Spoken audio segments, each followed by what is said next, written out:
गुरु ऐसे विनय दे दे, गुणगान करूं तेरा। इस बालक के सर पे गुरु हाथ रहे तेरा। गुरु ऐसे विनय दे दे।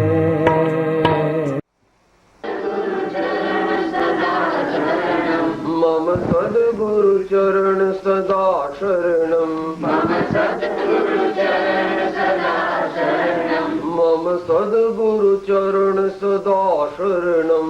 मम सद्गुरु चरण सदा शरणम। मम सद्गुरु चरण सदा शरणम। मम सद्गुरु चरण सदा शरणम।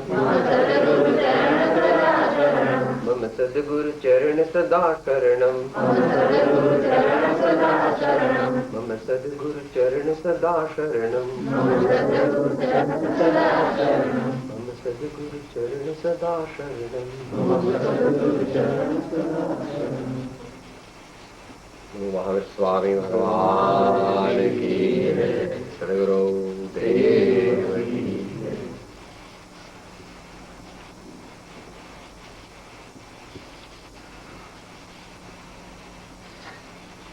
વિશ્વમાં અનેક પ્રકારના મનુષ્યો છે.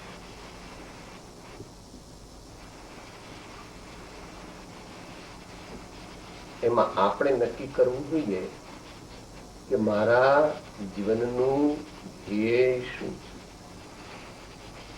મારા જીવનનું ધ્યેય શું. ષડ વગરનું વહાણ હોય છે તે થોડા વખતમાં દરિયાના તોફાનમાં નષ્ટ થઈ જાય છે. કોઈ પણ નિશ્ચિત સ્થાને પહોંચી શકતું નથી. આમ પવન આવે તો આમ જાય, આમ પવન આવે તો આમ જાય, આમ પવન આવે તો આમ જાય, અને એ રીતે થોડા કાળમાં એ નષ્ટ થઈ જાય છે. ક્યાંય પહોંચી શકતું.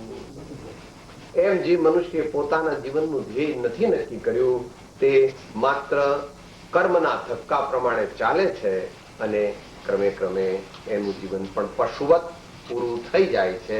ચાર સંજ્ઞાઓના ફૂલફિલમેન્ટમાં આહાર, નિદ્રા, ભય. આમ જગતના લગભગ બધા જ મનુષ્યો મનુષ્ય જન્મ મળ્યો હોવા છતાં પશુનું જીવન જીવે છે અને પશુથી ઘણી નીચી એવી સ્થિતિમાં ચાલ્યા જાય છે.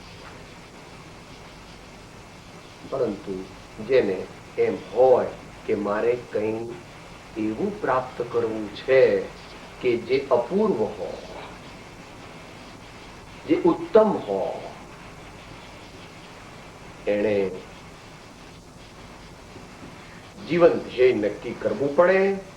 અને એને માટે ભગવાને, સંતોએ જે માર્ગ બતાવ્યો છે પોતપોતાની શક્તિ પ્રમાણે ધર્મ, અર્થ, કામ, મોક્ષ સામાન્ય મનુષ્ય માટે, મહાપુરુષો માટે અર્થ અને કામનો પુરુષાર્થ નથી, પણ એ અપવાદરૂપ પુરુષો છે. એ વિષય બહુ મોટો છે. અત્યારે માત્ર આપણે એક બે કડી આ અહીં બેઠેલા મોટા ભાગના ગુજરાતના મનુષ્યો છે. છેલ્લા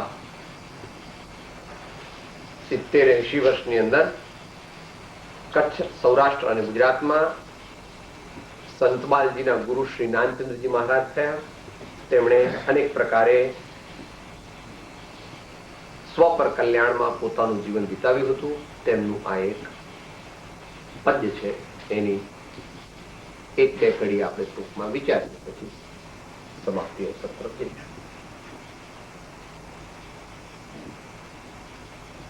જે કહેવામાં આવે છે તે ક્લાસ માટે છે, માસ માટે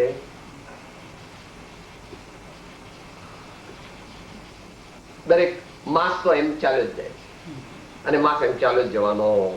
એ માસમાંથી જેને ક્લાસમાં આવવું છે એને માટે જ્ઞાની ભગવંતોનો માર્ગ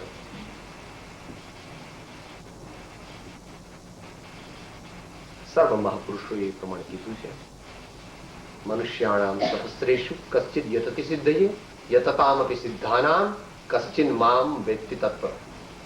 હજારો લાખો કરોડો મનુષ્યોમાંથી કોક જ મનુષ્ય સત્યનો સ્વીકાર અંતરમાં કરે, બાકી બધા લોક સંજ્ઞાએ ચાલે છે અને એમને એમ જીવન પૂરું કરે.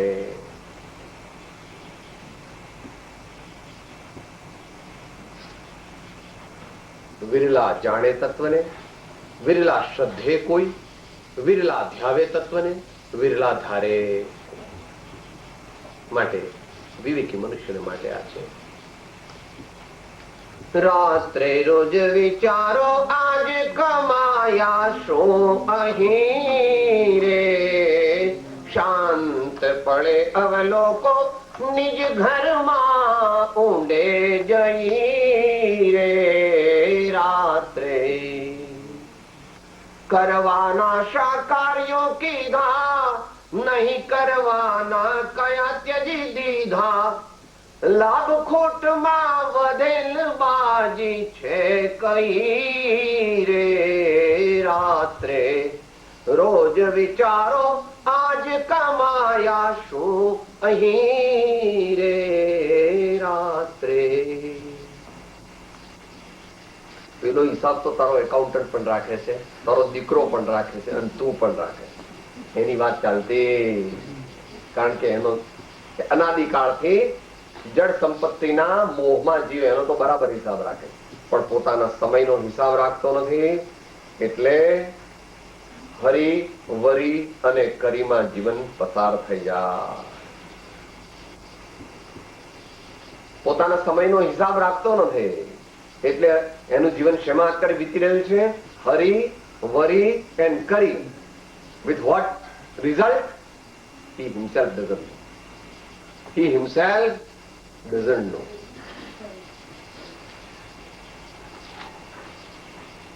શું કરવું છે, કેમ દોડે છે, ક્યાં દોડે છે, શા માટે દોડે છે? બસ સાહેબ, મોડું થાય, પગાર કપાઈ જાય, વરી કર્યા જ કરે, ચાલે કે ન ચાલે. અને કરી એટલે હમણાં વાત આવી ગઈ પરિગ્રહ સંજ્ઞા. દરરોજ નવી નવી વાનગીઓ ખાય છે તો પણ એની તૃષ્ણા મળતી નથી. એમ થાય છે કે વધારે ને વધારે નવી નવી વસ્તુઓ ખાઓ. એટલા માટે આપણા ગુજરાતીમાં અને અંગ્રેજી બંનેમાં કહેવત છે, old age is second childhood. ઘડપણ થાય એટલે નવી નવી વસ્તુઓ ખાવાની વધારે ઈચ્છા. આવી તૃષ્ણાનો અનંત ખાડો જગતના જીવોને ચાલ્યા કરે છે, વિવેક નથી. એને માટે બીજી કડી કહે છે, કરવાના શા કાર્યો કીધા, નહીં કરવાના કયા ત્યજી દીધા. મનુષ્ય કોણ? બે આંખો, નાક, હોઠ, બે કાન, માથું, પગ, હાથ, પેટ, એથી ક્યાં આપણે મનુષ્ય નથી. એવું બધું તો આ ચિમ્પાન્ઝી અને ગોરીલાને પણ છે, અને બીજા આ વાંદરા વગેરેને છે. પણ વાંદરાને તો વધારામાં પૂંછડું પણ છે. તો એ મોટો કે આપણે મોટા? કારણ કે he has got something more than what we have got. So he should be considered as superhuman, but he is not. He is not. માટે આપણને આવું બધું મળ્યું છે એટલે આપણે મનુષ્ય નથી. તો કે મનુષ્ય કેવી રીતે બનાય? સર્વજ્ઞ ભગવાન કહે છે,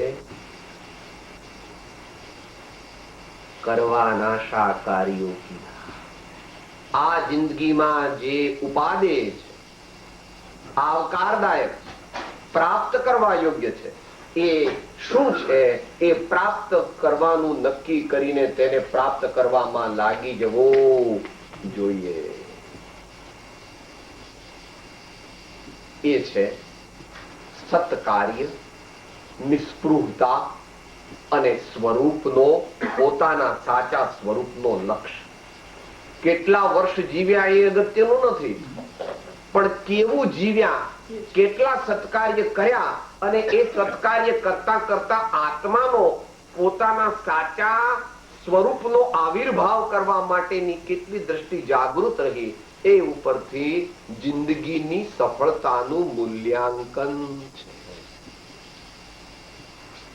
100 વર્ષ જીવે તો પણ ઘુવડ કે છે કે આ દુનિયામાં સૂર્ય છે જ નહીં. એમ મનુષ્ય 100 વર્ષ જીવે, પરંતુ એ એવું જીવે છે કે એના જીવનનો સરવાળો પોતા માટે પણ શૂન્ય છે અને બીજા માટે પણ શૂન્ય. ઉપાદે જે પ્રાપ્ત કરવા યોગ્ય છે, જેનાથી પોતાને શાંતિની પ્રાપ્તિ થાય અને અન્ય જીવોને પણ શાંતિની પ્રાપ્તિ થાય, તેને ભગવાન ઉપાદે તત્વ કહે. નિજ પર કે હિત સાધન में जो निश दिन तत्पर रहते, निज पर के हित साधन में जो निश दिन तत्पर रहते हैं. અને બીજી વાત કહે છે, નહીં કરવાના કયા ત્યજી દીધા.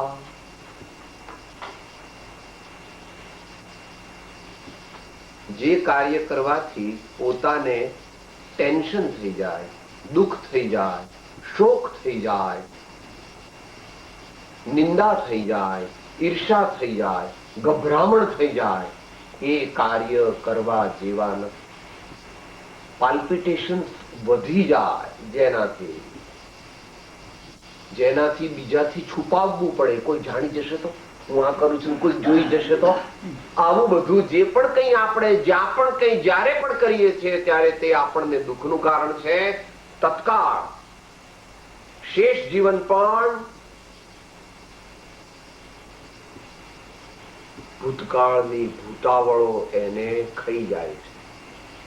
ભૂતકાળની ભૂતાવળના સ્મરણો એને પોતાના કાળા કર્મ યાદ કરતા ખાઈ જાય છે. અને આગામી તો કેટલું અંધકારમય છે એ સર્વજ્ઞ ભગવાને કહ્યું છે. આ જિંદગીમાં તો અલ્પ દુઃખ છે, 50-100 વર્ષનું, પણ આગામી જે કરોડો વર્ષો છે ત્યાં અત્યંત દુઃખ છે. આમાંથી કોઈનો પણ છુટકારો થઈ શકતો નથી. શ્રેણીક રાજાનો જીવ, તેણે જે કામ કર્યું તેને લીધે તેને પ્રાપ્ત થયેલી શિક્ષા તીર્થંકર ભગવાન મહાવીરના સાનિધ્યથી પણ સંપૂર્ણ નાશ પામી શકે નહીં. તો આપણા જેવા નીચ જીવો ખોટા કામ કરે છે અને પછી સમજે છે, માને છે, સાહેબ દુનિયામાં કોઈને ખબર નથી, હા કોઈ હતું જ નહીં ને હું તો એવા કામ ખરાબ કરું છું, પણ દુનિયામાં કોઈને ખબર નથી કે હું કેવા કામ કરું. એવી કલ્પના અને કલ્પનામાં આ જીવ પોતાના દુઃખોને વધારે છે. એવા કર્મો આપણે કરવા નહીં કરવાના કયા ત્યજી. મોટું એનું લિસ્ટ છે, પણ ભગવાન તો માત્ર સામાન્ય સજ્જન આર્ય પુરુષો માટે જુવા આમિષ મદિરા દારી आहेटक ચોરી પર નારી યે સપ્ત વ્યસન દુઃખદાયી દુરિત મૂલ દુર્ગતિ કે જાય.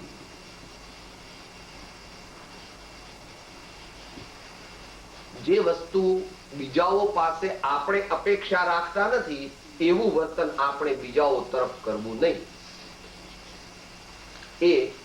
એનું એક નાનું સૂત્ર છે, બસ.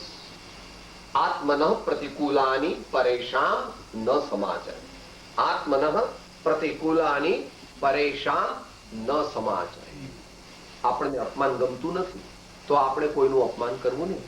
આપણને ભૂખ્યા રહેવું ગમતું નથી તો આપણા નિમિત્તે બીજા ભૂખ્યા રહેવું કરવું.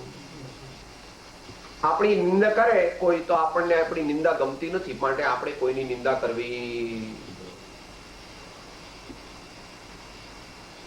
આપણને કોઈ પણ પ્રકારે બીજા જીવો દુઃખ દે અથવા બીજા કોઈ પણ પ્રકારે ઇલ ટ્રીટમેન્ટ આપે તો આપણને ગમતી નથી, તો આપણે પણ કોઈ બીજા જીવોની ઇલ ટ્રીટમેન્ટ આપવી નહીં.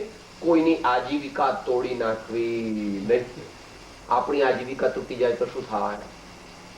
તો આપણે પણ કોઈની આજીવિકા તૂટે એવું ડાયરેક્ટલી કે ઇનડાયરેક્ટલી બને ત્યાં સુધી કરવું નહીં. એ ઇત્યાદિ પ્રકારે ઘણો મોટો એમાં નહીં કરવાના કયા ત્યજી દીધા. લાભ ખોટમાં વધેલ બાજી છે કઈ નહીં. એ વળી કોઈક અન્ય સમય વિચારશું, કારણ કે એમાં આખું પ્રતિક્રમણ આવે છે. ગઈકાલે પ્રાર્થનાના વિષયમાં લીધું હતું. 3 તરી 9 તરી 27 ચોકું 108. મુખ્ય મનુષ્ય મનુષ્ય મુખ્ય 108 રીતે પાપ કર્યા કરે છે. સમરંભ સમારંભ આરંભ મન વચતન કીને પ્રારંભ કૃતકારિત મોદન કરીકે ક્રોધાદિ ચતુષ્ટય ધરીકે. એ મોટો વિષય છે, અત્યારે આપણે લેતા નથી. હવે છેલ્લી કડી આપણા બધાને લાગુ પડે છે. પુસ્તકો તો બધા જાણો છો, શાસ્ત્ર તો બધા જાણો છો, તમને એટલું બધું જ્ઞાન છે કે ભલા વિદ્વાનોને ખિસ્સામાં મૂકી દો, પણ એ જ્ઞાન ચોપડીમાં છે. એ જ્ઞાન ચોપડીમાં છે અથવા મગજમાં છે, પણ હૃદયમાં આવતું, હૃદયમાં આવ્યા વિના ભગવાન કહે છે કે તારું કલ્યાણ થાય. Book knowledge is no knowledge, it is only information. But that information should be converted into knowledge, that knowledge has to be converted into wisdom, and that wisdom has to be condensed and purified so as to result in self-realization, leading to infinite bliss. Bliss which the Tirthankaras and the great masters have attained. પણ હજુ જીવને એની શ્રદ્ધા નથી. એ બહુ મોટો વિષય છે. અત્યારે આપણે છેલ્લી વાત આપણને જે કહે છે એ આપણે આપણા જીવનમાં કેટલી લાગુ પડે છે. Let us analyse ourselves. કરું કરું કરતા નથી કઈ કરતો ધ્યાન પ્રભુજીનું હજી નથી ધરતો વાતો કરતા શુભ વેળા જાય વહી રે રાત્રે રોજ વિચારો આજ કમાયા શું અહીં રે રાત્રે.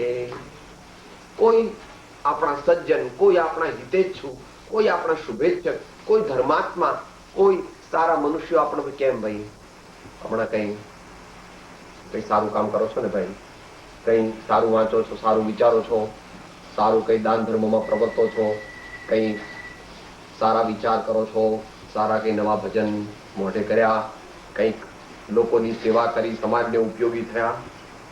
સાહેબ હું તો આ એટલો બિઝી છું ને કશું જ કરી શકતો નથી. તમે કહો મારે મરવાનો ટાઈમ નથી અને તમે વળી કહો છો કે વળી આ ભગવાનનું નામ લેવું ને આ ચોપડીઓ વાંચવી ને આ બધા છોકરા માર તો કેટલા ને આ પાછી મિલો ને કારખાના કેટલા ને આ આટલું બધું ઇન્કમ ટેક્સ નું લફરું ને આ તમે પૈસા આવું બોલતા કરું કરું કરતા નથી કઈ કરતો. The policy of delayism is prohibited by the wise ones. ભગવાનને ઘેર વાયદાબાજી ચાલતી નથી. આજ ભાઈ અત્યારે, કાલે નહીં, આજ સુતા પહેલા જ ભગવાનનું નામ લઈ લેવું. કારણ કે રાતના હાર્ટ એટેક આવે તો સવારે બધા લોકો બાળવા લઈ જાય માટે કાલનું કઈ નક્કી. પણ આજનું ભગવાન કહે છે કરું કરું કરતા નથી કઈ કરતો ધ્યાન પ્રભુજીનું હજી નથી ધરતો.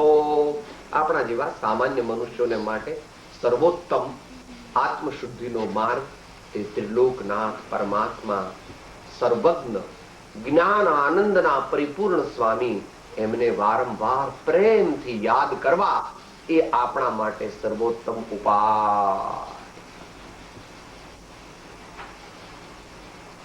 To really remember the Lord with intense love and total devotion, that is the best way for people like us to purify ourselves. જ્ઞાનીઓની વાત તો મોટી છે, તેઓ તો સમાધિ દ્વારા આત્માની શુદ્ધિ કરે છે, પરંતુ આપણે માટે પ્રથમ આ મહાપુરુષોએ, સર્વ મહાપુરુષોએ કહ્યું છે શુભ શીતળતામય છાય રહી મન વાંછિત જ્યાં ફળ પંક્તિ કહી जिन भक्ति ग्रहो तरु कल्प अहो भजिने भगवंत भव अंत लहो भजिने भगवंत भव अंत लहो भजिने भगवंत भव अंत लहो. ધ્યાન પ્રભુજીનું હજી નથી ધરતો વાતો કરતા શુભ વેળા જાય વહી રે. ઘણા જુઓ છો ઓફિસમાં ને ઓફિસમાં ફાઇલ વાંચતા વાંચતા કે સાહેબ આમ છાતીમાં દુખાવો છે અને ત્યાં જ ઢબી પડ્યા. આવું આપણને ન થાય એ માટે આજે જાગી જઈએ. જ્ઞાની ભગવંતો આપણને જગાડે છે કે જલ્દી જલ્દી તું જાગી જા અને તારા કલ્યાણના માર્ગે લાગી જા. ધર્મ કરવાથી સર્વ પ્રકારે સુખ છે. અત્યારે ઉતરતું નથી કે સાહેબ તમને કેટલું બધું દુઃખ, તમારે તો આવું રોટલી મગ ને એવું ખાવાનું, આવા કપડા પહેરવાના, આમ આ ચાલીને ઘણી વાર જવાનું, કોક વાર વળી તમને કઈ શરદી થાય તો કોણ તમારું કામ કરે, ગરડા થશો તો તમારું બધું બહુ તમને દુઃખ પડશે. અને અમને બહુ તમારી ઘણી વાર દયા આવે કે સાહેબ તમે કઈ જો બદલાઈને હજુ પણ તમારા દીકરા બંગલા મોટરમાં રહો, બધું તો બહુ સારું, એમ જગતના જીવો માને.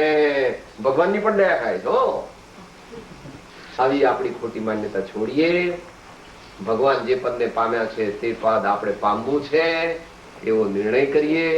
અને આજથી જે ભગવાનની આજ્ઞા છે તે પાળીએ. મેન્ટલ પ્રિપેરેશન અત્યારથી જ કરીએ.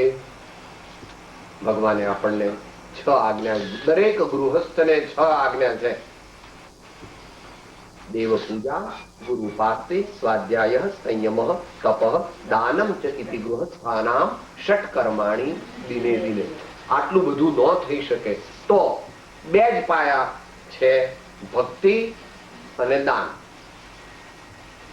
જે પરમાત્મા અને સદગુરુની સાચી ભક્તિ કરે છે તેનો ગૃહસ્થાશ્રમ ધન્ય બને છે. અને જે પોતાની ન્યાયપૂર્ણ આવકમાંથી અમુક હિસ્સો સારા કર્મોમાં પોતાના અને પરના કલ્યાણ માટે વાપરે છે તે ગૃહસ્થાશ્રમમાં રહ્યો ધીમે ધીમે ધીમે ધીમે ઉપર ચડે છે. તેની પાત્રતા વધે છે, તેને તત્વજ્ઞાનની પ્રાપ્તિ થાય છે, આત્મજ્ઞાન, આત્મ સમાધિમાં આગળ વધી ક્રમે ક્રમે મુનિપણાને પામી અને તે પરમાત્મા થાય છે. આપણે બધાને તે થવું જ છે એવું આજે નિર્ણય કરીએ. અને પરમાત્મા આપણને શક્તિ આપે કે જેથી આપણે ક્રમે ક્રમે આપણા આ ભગવાને કહેલા માર્ગનું આરાધન કરી અને આગળ